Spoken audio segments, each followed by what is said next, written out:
Hey, hey. So, for this mission, we're going to make a fictional campaign. It's the 1910, and for some reason, the Suez Canal is blocked. Now, that means to get wares from Asia to Europe and back forth, you have to go through the Cape of Good Hope. I really hope that's the name down south in Africa. And as usual, the British and the French are trying to vie for supremacy in the area. Now, the French, they have sent a large formation of lighter ship backed up by one battleship. We, on the other hand, we are on a battle cruiser who has just received a telegram and or radio telegram, and I haven't looked up on Wikipedia just yet, so I really, really hope that was possible in 1910. And our mission is to persuade the French to leave the area. That means we need to destroy the majority of their lighter forces, and we don't need to sink the battleship. We should probably be extremely wary of it. But it cannot operate on its own in the area without lighter ships. So we need to take care of at least the cruisers and the destroyers. Additionally, it's unacceptable to be forced back to Britain for repairs. It's okay to rely on local facilities, local dry docks, to repair relatively superficial damage. But anything that requires repairing the main guns or the engines is going to be considered a failure. So let's see what we can do. For a trade war like this, we're going with a battlecruiser, and if you've seen my previous videos, you probably know that I like speed. So let's see how much speed we can get out of this. We are going to do the min-maxing that we can do. And since if you were fast enough, you probably saw that I had another design there, and that's because I've been practicing this. So let's just try to get it as close as I can.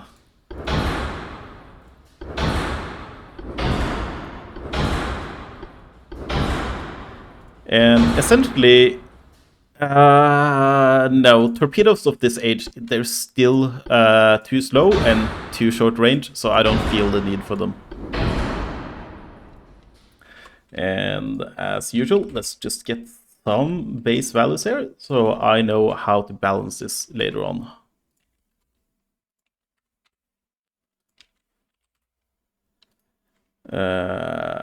We're never going to have the weight budget for that kind of superstructure. So there's not really too much to consider when building a battle cruiser in 1910, and honestly, I feel like battle cruisers are the best for this period, as long as you take certain precautions to not, get hooded. And mostly it's down to your turrets. Like the rest of the ship can be relatively lightly armored, but you need to protect those turrets and the barbettes. Because if you get a significant emotional event concerning those ammunition stores, you're going to have a very bad day. So let's just get this balance out, and as normal, I like velocity on guns because it makes it easier to aim and we can shoot a bit further. Let's see, how much protection do we really need on these turrets? I feel like 15 inches is good, and something like 6 top armor, that should be good. So the question then becomes, what kind of secondary ornaments do we need? We're going to be hunting the destroyers and light cruisers.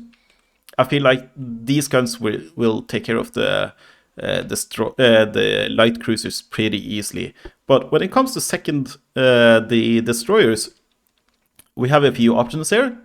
But the min-maxer in me, if you take a look on these guns, you'll see that the 2-incher is Mark 3, while the other ones are Mark 2. And there's a significant jump in capabilities of these weapons. Even if the damage isn't, increasing as much, the fire rate, accuracy, range, and so forth, they increase a lot by having a higher mark gun. So that's what we're going to go with. And another obstacle then is that these guns, they're going to run dry extremely quickly if we just let them fire at anything they can. So we are going to need to turn them off and only use them when we're fighting the destroyers. So here I have to be a bit careful about the firing arc that my main gun can achieve. So I need to watch this, and I wish that the developers added like a radii or like an degree angle there, so it would just tell me how many degrees of fire arc I have. That would make it a lot easier.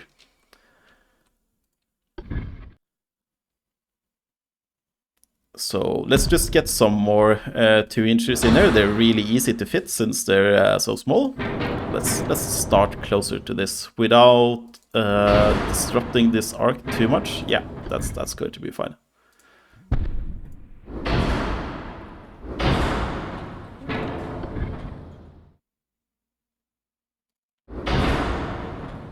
Yeah, that'll work. And these turrets can wear them as a hat, so that's also pretty interesting. We can't on this one since it's overlooking, but that's fine. This is about the time in the campaign, or like this age, where I'm not going to use casement guns because they're a liability in my eyes. If they blow up on the inside of the ship, and they do a lot more damage than they would otherwise have done if they're just on the outside here and have to go through the armor as well. We're probably going to try to fight at pretty close range, and I need the accuracy to hit the small destroyers, the cruisers, and especially the battleship. They're so big that I get a bonus to hit them anyway, so I don't feel like I need the long range rangefinder. I want the small one. Let's see, what else do we need here? I think, yeah, so here's another thing. When it comes to these early powders, I really like the white one because it's the only one that doesn't decrease my accuracy. And in this case, the most important thing is to hunt small destroyers. The other target, as I mentioned, they're big enough that I am going to hit them reliably anyway. And we're probably going to have maxed HE shells because, well, let's adjust the ratio on the main gun. And it's important not to be hooded. So let's see. I've already tested with the speed, so I feel like this is a sweet spot. Maybe I should get a funnel as well. And this is interesting. Notice on the section here, this red area, it moves when I move my funnel, and it's likely an indicator of which sections where your engine room will be. So ideally, if I could have put my engine room here, it looks kind of like it would fit neatly in only 3 sections of the ship. And that would mean that there's less, spillover damage. I wonder if I adjust my bulkheads and it doesn't update or show anything on this this overview here, so I don't feel like that actually is quite representative after all. But it's interesting. I like that they're doing stuff on this part. The engine efficiency is okay for what we're going to do. We are a a little aft heavy. I can try to do something about it. The arc doesn't really change when I do this. And this looks fine. I'm going to see if I can fit one more gun at the end here. No chance. It's so narrow the way I build. This probably can... Yeah, okay, that looks good. We'll just balance the last part out with armor. And I feel like deck armor is actually starting to matter at this point. In the earlier parts of the game, you can just avoid it. But now we are going to have to get more deck armor, as much deck armor as we can. Or at least try to make sure that the big battleship doesn't just get a lucky hit in. 4.7. Let's see if we can get to 6. We can. Maybe I feel like the turret should be... Oh yeah, that affected the offset though. That's not good. No, that's the wrong one. Okay, but it actually did balance it out a bit. Okay, that works. And we'll go with that and see what we end up with. So this is a jump cut. In the previous battle, I played it for something like a minute until I realized the AI had a clown ship design of its battleship. With 10 inches in 1910, it feels like the entire point of this mission is to stay away from the enemy battleship. And quite frankly, I felt so let down, I just sank it in less than 2 minutes of gameplay.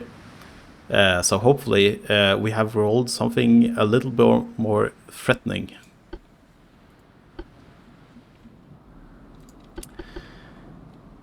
So let's just keep these secondaries offline for now. That's probably the battleship we are looking at first. This is a heavy cruiser, I would imagine, with a 6-incher. Since it's not, you know, in a fog. Yeah, okay. The enemy battleship now has 12 inches. And I'm not going to try to sink it, but I will sling HE at it. Until this thing gets close enough. So let's go for the heavy cruiser now. I wonder what kind of armor this thing has as well, because in the previous design it was so bad I was just disappointed. Let's see, what is our hit rate on this thing?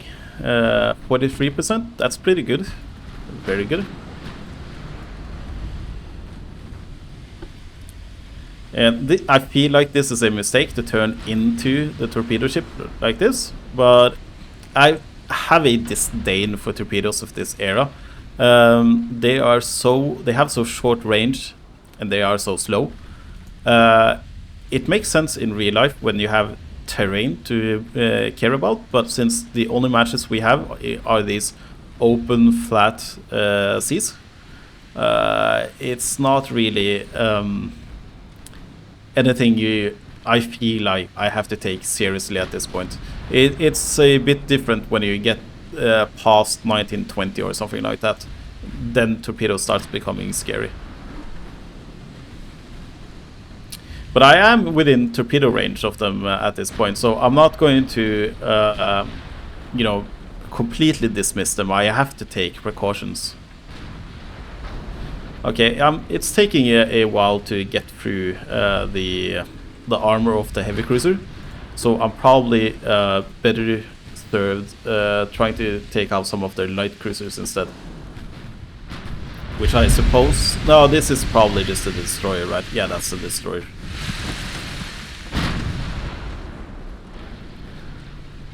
And let's see. The entire point here is that we're not hit by one of these 12 inches. He has 17. How do you have that kind of range at 9 kilometers? He has seasoned crew. And his L75, he has a really, really long barrel on those 12 inches. They are longer than mine. I feel kind of ill-equipped here, to be honest. That's dangerous. Did I remember to increase the length of the barrels? I'm fairly certain I did. How can he get those kind of that kind of length on his guns? Is there a difference on the length battleships and battlecruisers can achieve? Or is this just a something that the French can do that the British can't?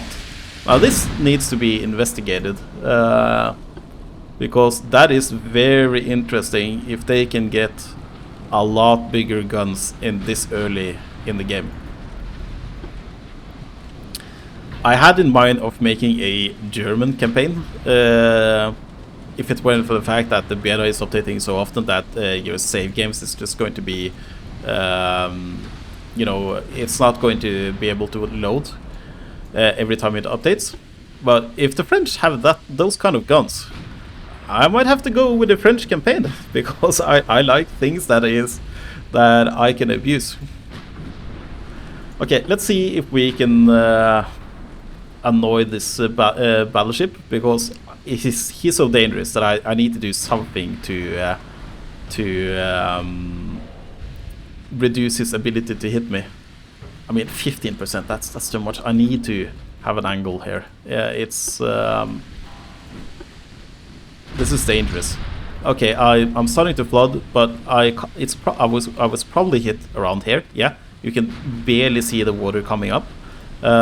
It's still okay according to the scenario. Let's check their armor. Their belt is reasonable, and the deck is reasonable. Like it's nothing outstanding, but it's at least balanced. It's so bad when the AI designs ship that has less than an inch of protection on the zones on their battleships. Wait.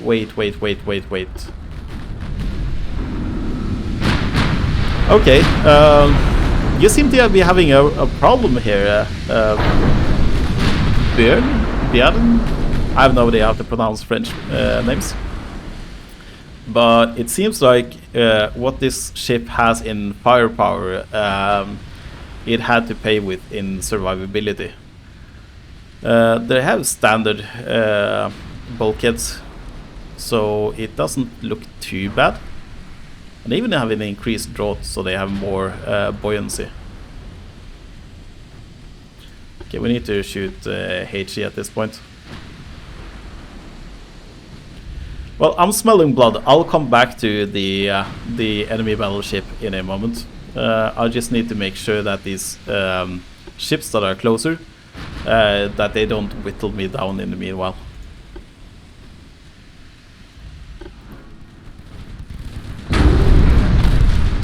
So this looks reasonable, but I think a 6-incher is maybe a tad too light of an armament on a light cruiser, on a armored cruiser. And their torpedo boats or destroyers.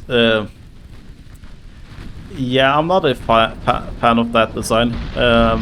Destroyers of this age, they should probably pack more torpedoes. But honestly, I have no idea. I watch a lot of how do I pronounce that name? Dreadnoughts videos on, you know, battleships in the Steam Age. And he has a crazy amount of content on the topics, and I'm fairly certain I've seen a 6-hour-long Q&A session. So I watch a lot of those, but I really don't know too much on the topics on you know, naval warfare of this era.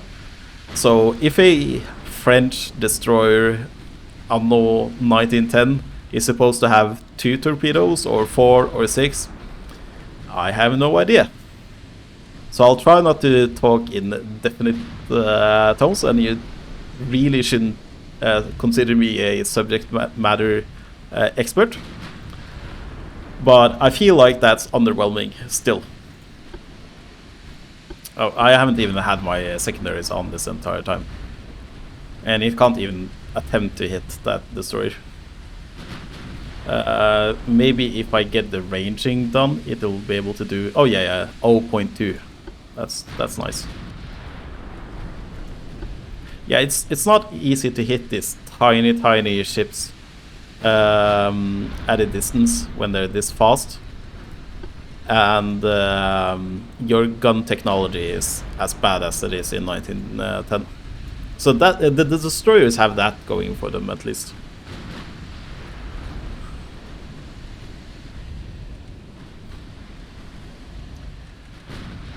Okay, I need to make sure I don't undermiss. Yeah, you can see his fire rate is completely screwed up when after getting hit.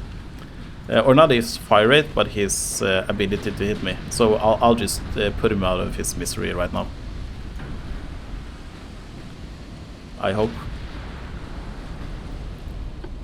Yeah, 16% when he got the range. Maybe I shouldn't completely underestimate him.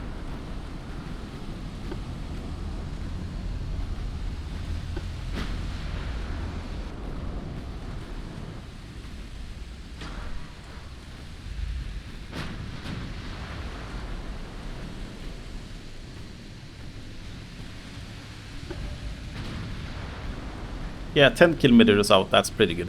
And I'm starting to have a feeling that hunting down these destroyers are going to be a pain and a half.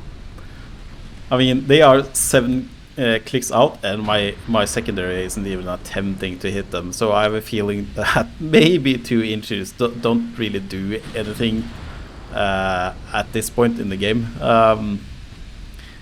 I should probably have gone with 3 inches, even if they are Mark 1.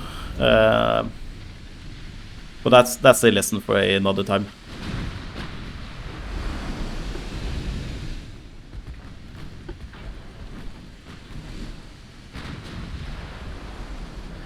So you can see his light cruisers. They are on the other side of this defensive destroyer screen, and they're close to his battleship. So I would actually have had a significant issues taking care of their light cruisers if I can't take out their battleship.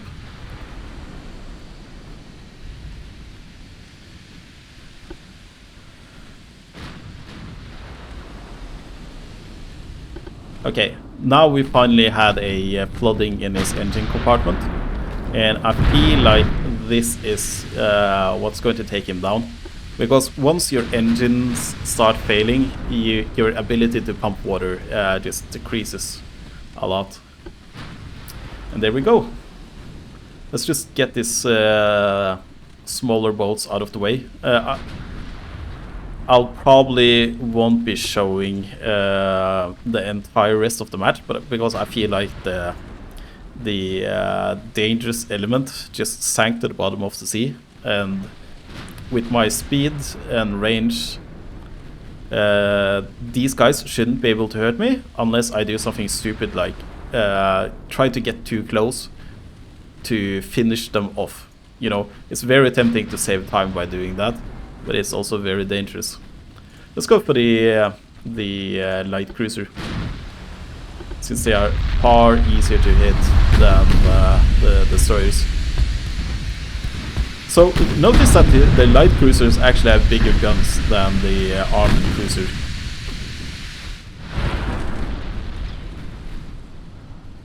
Okay, I need to correct my course a bit, because there's a lot of guns shooting at me right now. I'm not certain how much you can see from the YouTube compression, you know, from this angle, but it should be very noticeable here.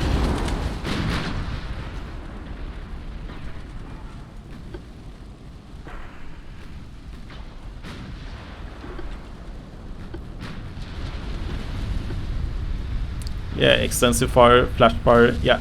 light cruisers, I have a disdain for them in the 1819 start, and it doesn't really help much in the 1910 scenario either. They have so little armor that having, you know, significant emotional events like what's going on over here, that's really loud, right? But it's far too easy. And at this point, that's 30 million, a 30 million ship going down. I think in the 1819 start, a battleship is like 5-6 million. So I feel like you really don't. You're not served with having light cruisers in this era. In the game, mind you, it's a completely different thing in real life, where you had to be able to operate at months overseas.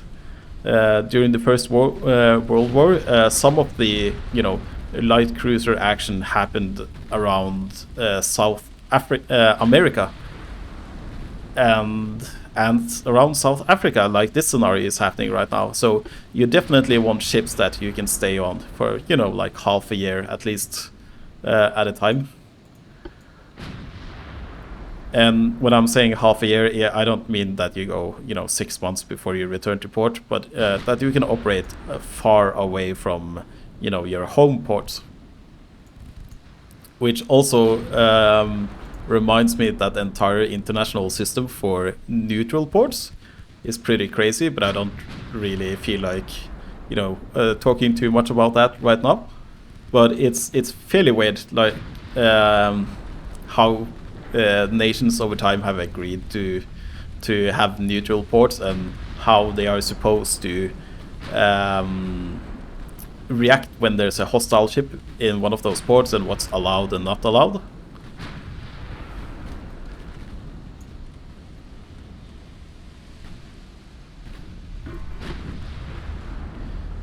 So I'll probably be doing a jump cut right now, because this battle has lasted for over 15 minutes.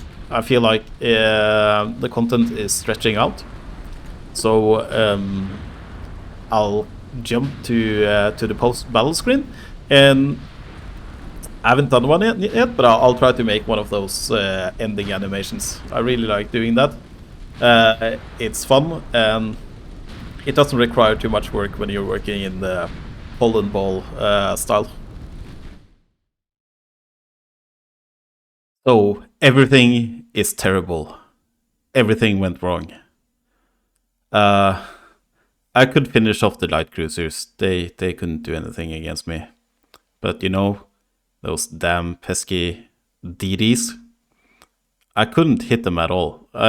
Previously in the video, I thought that the 2 inches, they weren't doing anything, that maybe they were obsolete at this age. But it turns out that I got trolled by the AI. It did abuse the same mechanics that I do, and made a small, fast DD that it was just impossible to hit. I think Stealth17, he posted a video where he did the exact same thing, and it was brutal. The guns they had, they weren't optimized, so they couldn't damage me, and the range of the torpedoes meant they were no threat to me, but they were faster than me. And since I couldn't hit them, I tried to run away, but they were faster than me, and they would always catch up just as I was about to I got the 10 times speed to get out. And they caught up, and it was impossible to get to the end of the screen. I'm not staying in that game for 2 hours just to show the ending screen. I'm not subjecting myself to that. So I think we're just going to end this video on the fact that I got trolled by the AI. So I see you guys next time.